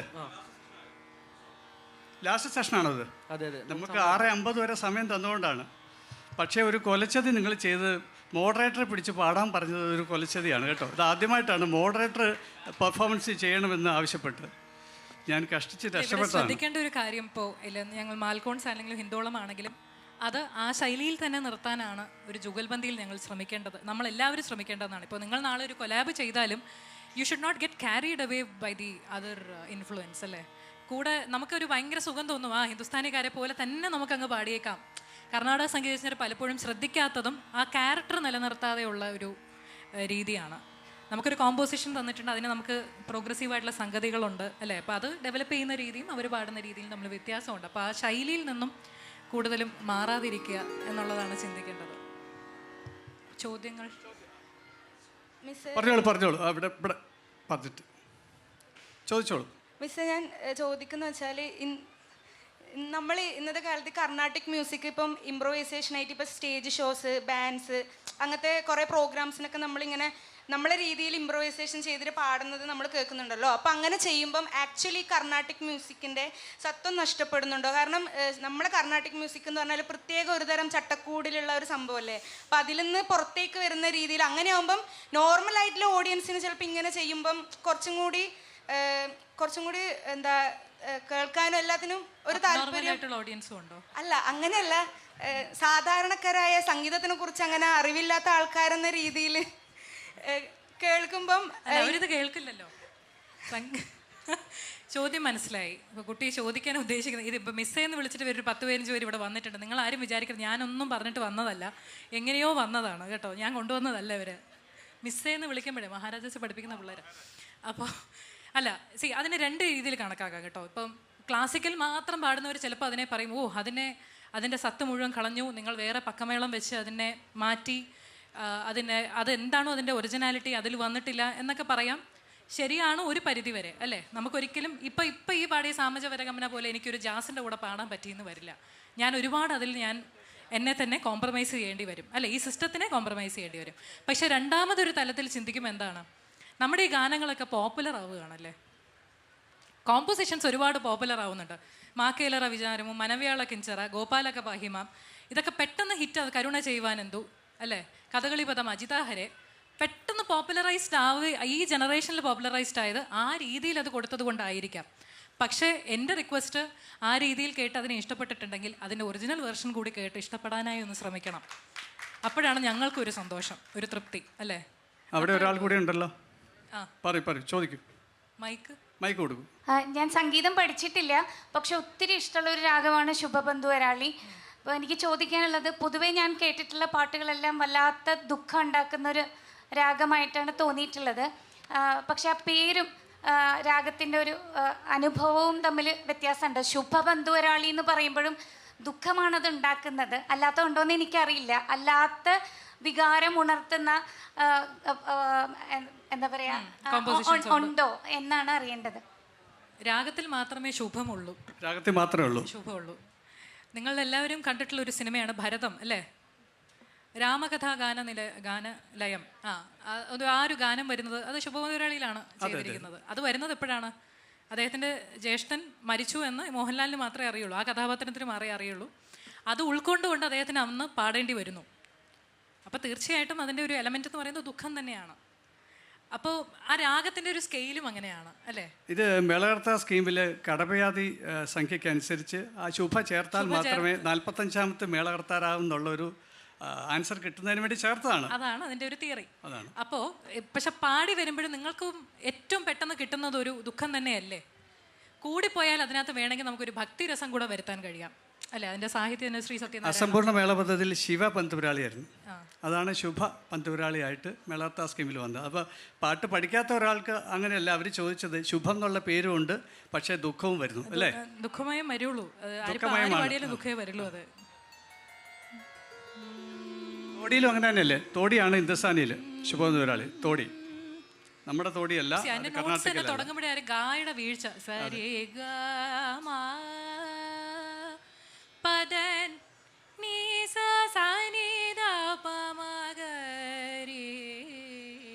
അപ്പൊ അത് കേൾക്കുമ്പോൾ തന്നെ അയ്യോ എന്ന് പറയുന്നൊരു ദുഃഖമാണ്. ഇപ്പോൾ ഇപ്പോൾ ഭക്തിരസത്തിലുള്ള ഗാനങ്ങളാണ് കർണാടക സംഗീതത്തിൽ കൂടുതൽ എന്നറിയാലോ, ബിക്കോസ് സാഹിത്യം അങ്ങനെയാണ് പോകുന്നത്. ശ്രീ സത്യനാരായണം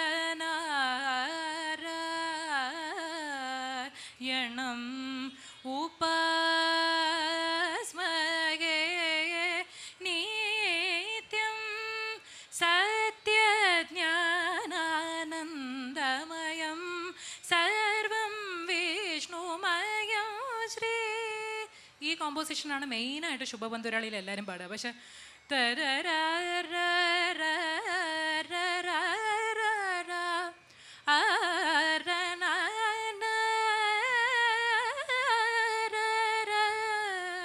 ഇപ്പോൾ നന്ദനന്ദന ദിഠപടിയാമായി സാവരോ. അതില് പിന്നെ പഞ്ചമോ ഷഡ്ജം വർജ്ജം ചെയ്ത് വേറെ രാഗങ്ങളും കേൾക്കൂലോ. മോരചന്ദ്ര കിരീട മുകുട ജപ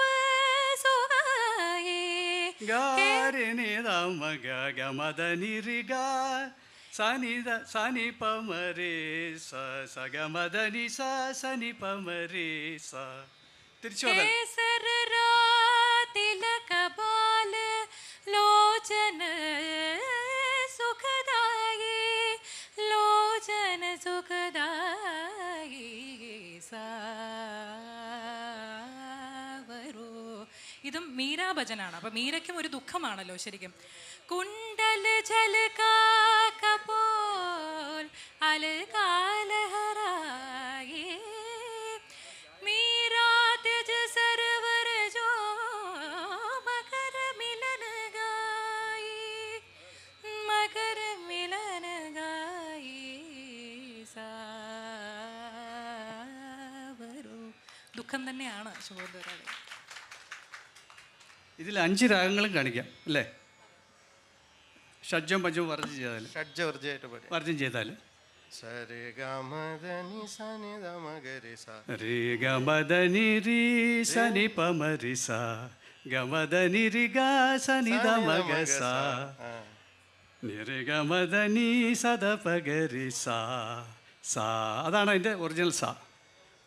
ഷിഫ്റ്റ് ചെയ്താൽ, നമ്മൾ ഷഡ്ജം ഷിഫ്റ്റ് ചെയ്താൽ പാട്ട് പഠിച്ചിട്ടുള്ളവർക്ക് പാഠങ്ങൾക്കും അപ്പുറമായിട്ട് ചിന്തിച്ചാൽ ഇങ്ങനെയൊക്കെ ചിന്തിക്കാം. എനിക്ക് തോന്നുന്നു പഞ്ചമ വർജ്യമായിട്ട് പാടുമ്പോൾ നമ്മുടെ കർണാടകയിലെ എന്ത് കുമുദക്രിയ, ഹിന്ദുസ്ഥാനിലെ ഗുർജരി തോടി, ഹിന്ദുസ്ഥാനിലെ നിങ്ങൾ കേട്ടിട്ടുണ്ടാവും ശ്രേയ ഘോഷൽ പാടിയ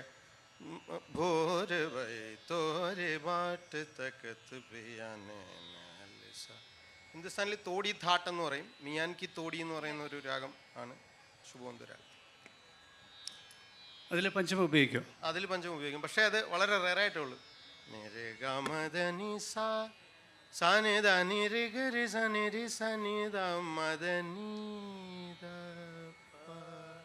വളരെ പതുക്കെ കൊണ്ടുവന്നിട്ട് ആ പായൽ നിർത്തും. അത് എപ്പോഴും പാടാറില്ല, വളരെ റെയറായിട്ട് പാടും.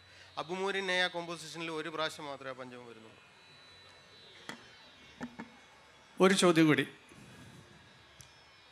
ഹലോ, ഒരു മറ്റേ ദേവസഭാതലം പോലെ ഒരു എക്സ്പീരിയൻസ് ആയിരുന്നു, മറ്റേ ജുഗൽബന്ദി പോലെ. It was really nice, loved it.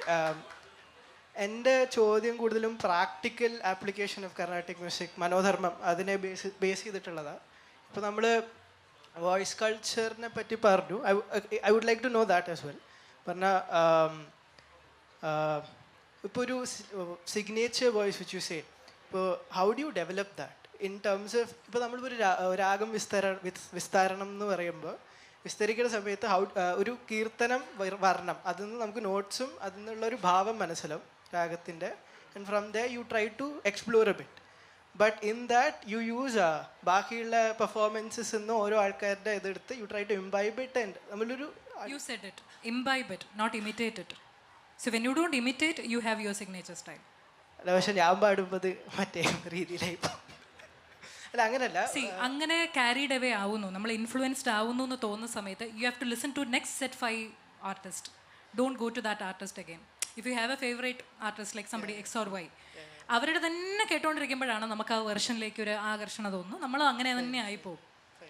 Okay, ഒരു ഫ്ലുവൻസി വരത്തില്ലേ ഇൻ ടേംസ് ഓഫ് ഒരു രാഗത്തിന്റെ കൺസ്ട്രക്ഷനുമായിട്ട് ബന്ധപ്പെട്ടാണോ ചോദിച്ചാൽ?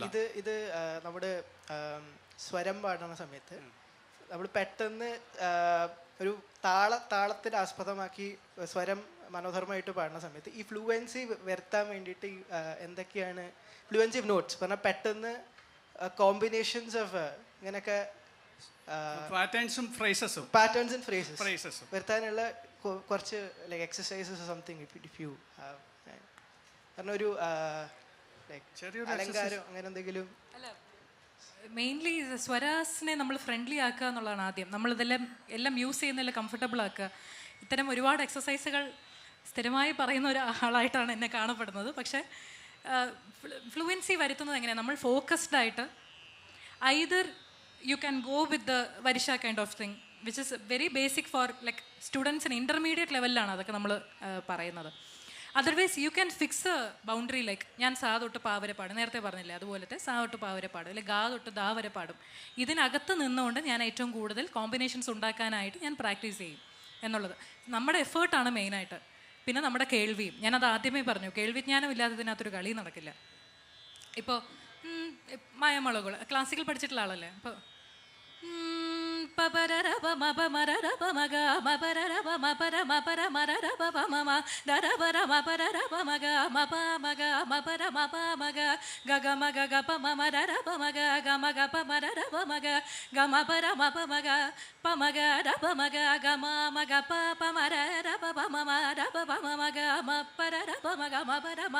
ഞാൻ ഗമപദം മാത്രമേ എടുത്തിട്ടുള്ളൂ ഇത്ര നേരമായിട്ട്. ഗമപദയിൽ പാടുമ്പോൾ മാക്സിമം പെർമ്യൂട്ടേഷൻസ് ആൻഡ് കോമ്പിനേഷൻസ് എന്തൊക്കെ വരാം നമുക്ക് എഴുതി വെച്ച് ചെയ്യാൻ പറ്റുന്നതല്ല, ചെയ്യാം. അതിലേക്ക് ഇറങ്ങി ചെന്ന് നമ്മളത് ഫോക്കസ്ഡ് ആയിട്ട് ഇപ്പോൾ ഗമപദ ഗമപദ ഗമപദ ഗമപദ ഗമപദ I doubled all the next notes. No, ഇതെല്ലാം ഇതിനിടയ്ക്കൂടെ നമുക്ക് വരാൻ പറ്റുന്ന കാര്യങ്ങളാണ്. പക്ഷേ ഇതിന് നമ്മൾ തന്നെ ശ്രമിക്കുക എന്നുള്ളതാണ്. Even when I'm looking at you, I'm able to think about those 4 notes. No, that is the focus. That's all. It's the focus.